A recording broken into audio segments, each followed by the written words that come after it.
Ozark Recipe TV. This is Chef Chadwick. Today's What's Cookin' Local is fall baked chicken with apple quinoa. This recipe segment is brought to you by Springfield IV.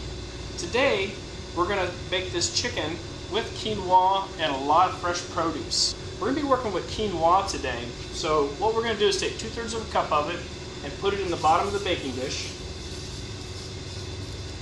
Now this is a one-pot dish too, which is awesome. You just put it all in the oven, bake it together. So we're going to take 2 chicken breasts and go ahead and lay those into the baking dish. I'll bring this over here so everybody can see it. We're going to season this with just a little bit of salt and pepper.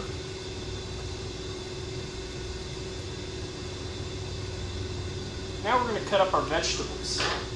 And we have lots of different vegetables that we're going to use today. The first one I'm going to use is a butternut squash. And these fall squash are awesome. They're really tasty, and again, they're just loaded with nutrients. Now, if you ever cut one of these up before, they can be really tricky. They're super hard to cut through. If you're going to just use a knife and push, you have to put a lot of pressure. I think that's pretty dangerous. So I have a little trick that I do with a mallet. Just use your metal meat mallet, or if you got a rubber one like that, that works great. Just put your knife down, and you can just tap it through effortlessly. And I'm going to cut that off there. I'm going to go through it again. And it just doesn't take a lot of pressure. Once you've got it cut into segments, go ahead and peel it. I'm going to cut this up about medium diced. Medium dice is a good size to pair up with chicken that you're baking in the oven. It's just about enough time to cook the chicken and the vegetables, and everything is perfectly tender and juicy but not overcooked, including the vegetables. And I think that's real important. I don't want the vegetables to turn to mush by the time the chicken's done. So I'm just going to dice up about a cup of this butternut squash. And that'll about do it. We're going to put that in the mixing bowl.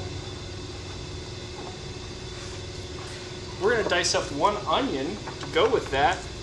Here's a little trick for dicing up onions. Start at the top there and go ahead and cut the entire stem out. Leave the root intact. You don't want to cut through that root, so make a really shallow cut there on the bottom of the root, and then go ahead and get your onion peeled. The entire onion converges onto that root part, and if you cut that root off, your onion will have a tendency to fall apart while you're cutting it up. You ever chase one of those across the cutting board? That always stinks. Then we're going to dice that up. We'll go ahead and throw that in the mix here. Now for some fall apples. You can pick out any apple. I like the sweetness of an apple like this. We're going to use a Braeburn apple here today. I've got all different kinds of them. And I'm just going to dice it up again, about that medium dice size. So we're going to toss that in there. In addition to that, we're going to put about 1/2 cup of raisins. So we got lots of fruits and vegetables in this dish.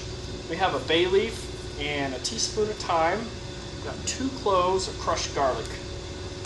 We're going to toss that together with just a little bit of olive oil. There we are. That's about a tablespoon. Now we're going to fold this together. And all together we got about 4 cups of fruits and vegetables, which is awesome. We're going to bake that on top of these chicken breasts here.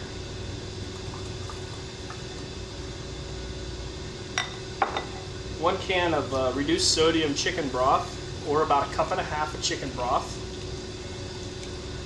Put that in there. And then we're going to cover the whole thing up with aluminum foil. And when it gets done, it's going to look a little something like this when it gets out of the oven. That's really beautiful.